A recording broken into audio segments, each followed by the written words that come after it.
السلام عليكم ورحمة الله وبركاته ድና የተከበራችሁ የቻናላችን ቤተሰቦች ሰላም እንደምን አላችሁ አለን ብቻችሁ ጠይቃችሁኛል በኮሜንትም በውስጥም የሴራሚክ እና የባኞ ቤት እቃዎች ዋጋ ስራለን ዛሬ ይዤላችሁ የመጣሁት የብዙዎቻችሁ ጥያቄ ሆነውን የሴራሚክ እና የባኞ ቤት እቃዎች እንዲሁም በረንዳና ውስጥ ቤታችሁን ለማንጠፍ ምን ያክል ገንዘብ ሊወስድባችሁ ይችላል የሚለውን መነግራችሁ ይሆናል እስከ መጨረሻ አብራችሁን ቆዩ ለቻናላችን አዲስ ከሆናችሁ ያው በዚህ ቻናል ላይ ከማቀርብላችሁ ስራ መካከል ወደፊትም የተለቀቀላችሁ ቪዲዮ አለ የግንባታ እቃዎች መረጃ ሙሉ ይቀርባል የፊኒሺንግ እቃዎች የጂፕሰም ስራዎች የኮርኒስ የቤት ማስዋብ ስራ የቁጭ ቀለም ስራዎች እንዲሁም መረጃ ይለቀቃል ስራም እንሰራለን ኮንትራት ወስደን የጂፕሰም ስራ ለምትፈልጉ እንዲሁም የፈርኒቸር እቃዎች አልጋ ቁም ሳጥን ቦፌ የመሳሰሉት እንዲሁም የኤሌክትሮኒክስ እቃዎች የፍሪጅ የቴሌቪዥን ልብስ ማጠቢያ ኦቭኖች ስቶቮች የተለያዩ እቃዎች ዋጋ ይቀርባል እንዲሁም ወፍጮ ቤት ለመክፈት ያሰባችሁ ይቀርባል ከውጭ ስትመጡ ምን ለስራ ብላችሁ ላሰባችሁ አዋጭ የሆነ ስራ ይቀርብላችኋል የተለቀቀላችሁን ቪዲዮ አለ መለስ ብላችሁ ማየት ትችላላችሁ ቤት ለመስራት ደግሞ ያሰባችሁ ከ50 ቅጠል ቆርቆሮ እስከ 150 የ70 የ80 የ90 100 ያለ የተሰራላችሁን ቪዲዮ አለ የእንጨት ቤትና የብሎኬት ቤት ለመስራት ያሰባችሁ ማለት ነው የተለቀቀላችሁ ቪዲዮ አለ መለስ ብላችሁ ተመልከቱ ወደ ዛሬ ወደ ያስከላችሁ መረጃ ለግባ ወደፊትም እሰራላችኋለሁ ማለት ነው ሲጨመርም 2017 ከገባ ወደፊት ብዙ መሰራላችሁ ይሆናል ማለት ነው ወደ ከመንጀምረው ከባኞ ቤት እቃ ሲሆን የባኞ ቤት እቃ አኳ ለጎልድ ድራገን የሚባል አለ ይሄ ኮምፕሌት ማለት ነው እጅ ማስታጠቢያና የሽንት ቤት መቀመጫ የውስጥ ማለት ነው የውጭ ሳይሆን የውስጥ ከ25 ሺህ ብር ጀምሮ እስከ 30 ሺህ ብር ድረስ አለ ማለት ነው ለውስጥ የሚሆን ለውጭ ደግሞ የምትሆነው እቺ ቁጥጥ የሚሉባት ተርኪሽ የምትባለው እሷ 1850 ብር እየተሸጠች ትገኛለች ለውስጥ ማረክ ትችላላችሁ ለውጭ ማረክ ትችላላችሁ ማለት ነው ኮምፕሌቱ የተሟላ እቃ አለው ውስጥ ላይ እጅ ማስታጠቢያ አለው እንዲሁም ሽንት ቤት መቀመጫ ቁጥጥ የሚሉበት አለው የራሱ የተሟላ ኮምፕሌት ማለት ነው ሌላ የእቃ ማጠቢያ የብረቱ የሲንኩ ብረት ማለት ነው እሱ ደግሞ 2500 ብር ባለ 2 ዳብሉ 90 ሴንቲሜትር የሚባለው እሱ 2500 ብር እየተሸጠ ይገኛል ዘመናዊ ደግሞ የሚባለው የሴራሚክ እንትን ያለው ሆኖ አኳ የሚባለው እሱም ጎልድ ድራገን የሚባላል 9500 ብር ነው እሱ የኮምፕሌቱ የእቃ ማጠቢያው የሚገጠሙ ማለት ነው 9500 ብር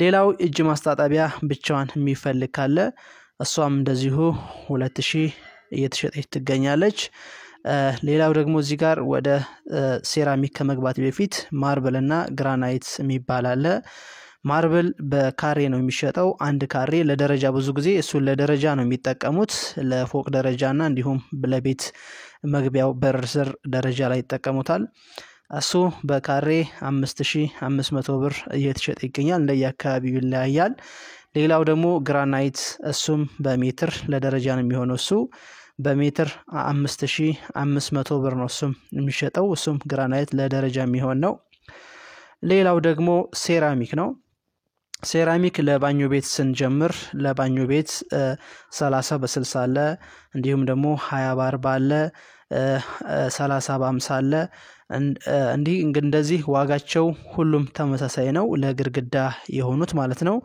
1150 ብር ነው በካሬ እየተሸጡ የሚገኙት በክፍለ ሀገር እንዲሁም በአዲስ አበባ ሲሆን የተወሰነ ቅናሽ ይኖረዋል ለግርግዳ ሴራሚክ 1150 ብር በካሬ ለመሬት ለወለል የሚሆን ደግሞ 30 በ30 አለ 20 በ20 40 በ40 50 በ50 60 በ60 እያለ ከዛም በላይ አለ በካሬ እሱ የሚሸጠው 30 በ30 ይቀንሳል የሚቀንስ 1000 ብር ነው በካሬ የሚሸጠው እንዲሁም 40 በ40 እሱም 1000 ብር ነው በካሬ የሚሸጠው 50 በ50 እና 60 በ50 50 በ50 1200 ብር ነው ይጨምራል እሱ ሳይዙም ከፍ ይላል 60 በ60 ደግሞ 1200 ብር ነው እሱም እንግዲህ ምን ያክል ይፈጅባችኋል ካላችሁ ደግሞ ለቤት ለምትሰሩ ሰዎች ኮምፕሌት እስከ ባኞ ቤት እናሰራለን ለምትሉ በትንሹ ከ90,000 እስከ 100,000 ያስፈልጋል። በትንሹ 55 ቆርቆሮ እስከ 60 ድረስ ቤት ይሰራችሁ ቤታችሁን ሴራሚክ እናስነጥፋለን የምትል ከሆነ እንዲሁም ባኞ ቤታችንን በሴራሚክ ግድግዳውንም የተወሰነ ከመሬት 2 ሜትር ድረስ ወይ ደግሞ ሜትር ከ80 ድረስ ወይ 1 ሜትር ድረስ ሊሆን ይችላል ግድግዳውን ባኞ ቤቱን ለጠፋችሁ መሬቱን ደግሞ ሴራሚክ እናስደርጋለን የምትሉ በጭቃን ቤት ይሁን የብሎኬን ቤት 50 ከሲሚንቶ ውጭ ለሴራሚክ ከባለሙያና ከሲሚንቶ ውጭ ለሴራሚኩ ብቻ 50 ቆርቆሮ እስከ 60 90 ሺህ ብር ይፈጃል።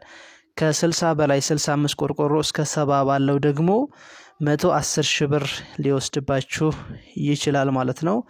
እንዲሁም ከ60 እስከ 75 ባለው ማለት ነው ከ75 ቆርቆሮ እስከ 85 ባለው ደግሞ 130 ሺህና ከዛ በላይ ይወስዳል። ይህ ማለት የባለሙያንና የሲሚንቶን አሸዋን አያካትም ማለት ነው። አሸዋና ሲሚንቶ የባለሙያ ለብቻ ነው ሂሳብ የምታወጡት። ሴራሚክ ብቻ ነው መነገራችሁ። እንዲሁም 85 ቆርቆሮ ያላችሁ ደግሞ ሙሉ ቤቱን እስከ በረንዳው ለማስነጠፍና ባኞ ቤቱን ሴራሚክ ለማሰራት 150 ሺህ ብር ይፈልጋል። ከ85 እስከ 90 ባለው ማለት ነው። ከ90 በላይ ደግሞ እስከ 100 ባለው 170 ሺህ ብር ይወስድባችኋል። ከ100 ቆርቆሮ ደግሞ በላይ እስከ 110 ያለው 180 ሺህ ይወስድባችኋል። ከ110 ቆርቆሮ በላይ ደግሞ ሲሆን እስከ 195 ሺህ 200 ሺህ ይወስዳል። እንዲህ ከ120 ቁጥር ቆርቆሮ በላይ ደግሞ ከሆነ ከ220 ሺህ በላይ ይወስድባችኋል። ከዛ በላይ ይወስድባችኋል። ያው ዝቅተኛ 120 ሺህ 220 ሺህ ነው። 120 ቅጠል ቆርቆሮ ቤት ያላችሁ የብሎኬትም ይሁን የጭቃ ቤትም ይሁን ከሲሚንቶና ከአሸዋ ከባለሙያ ውጭ እንግዲህ ባለሙያ እንደየአካባቢው ይለያያል። አንድ ካሬ ለመስራት ከ180 ብር እስከ 250 ብር ሊጠይቋችሁ ይችላል ማለት ነው። እስከ 250 ብር ድረስ ነው የሚሰሩት። ከዛም በላይ የሚሰሩበት ቦታ አለ። እንግዲህ አስቡት ቤታችሁ 50 ቆርቆሮ ከሆነ ባለሙያውም እንደዛ ሊወስድባችሁ ይችላል። እንዲሁም ሲሚንቶም ያስፈልጋቸዋል አሸዋም ያስፈልጋቸዋል ማለት ነው። አሸዋና ሲሚንቶ የተወሰነ ያስፈልጋል ማለት ነው። እንግዲህ ዋናው ዝጋ እንድትይዙልኝ የምፈልገው አንድ ካሬ ሴራሚክ ቆንጆ የሚባለው የወለል 1200 ብር ነው። የግድግዳ ደግሞ 1150 ብር ነው ለባኞ ቤት ለማሰራት ያሰባችሁ ማለት ነው። ሌላው ዋናው ነገር ሽንት ቤት ስታሰሩ በሴራሚክ ከሆነ ያው እነዚህ የባኞ ቤት እቃዎች ያስፈልጋሉ። ኮምፕሌት የምትገዙ ከሆነ 25 ሺህ ብር ኮምፕሌት ገዝታችሁ ለውስጥ 25 ሺህ ብር ብታሰሩ አሪፍ ነው ያለው። ለውጭ ደግሞ ተርኪሽዋን ቁጢጥ የሚሉባትን እሷን ገዝታችሁ ማስገጠም ትችላላችሁ። እሷ 2500 ብር ነው እየተሸጠች የሚገኘው። እንደየአካባቢው ዋጋው ይለያያል። ለዛሬ ያስቆላችሁ መረጃ ይሄን ይመስላል። ለተመቻችሁ ተስፋ አደርጋለሁ። በሌላ ቪዲዮ እስከምንገናኝቸው እንዲሁም ሰራላችሁ ቪዲዮ ካለ በቀደም ተከተል ሰራላችኋለሁ። የሁላችሁንም የኮሜንት ጥያቄ እመልሳለሁ። ኮሜንት ላይ ጻፉልኝ።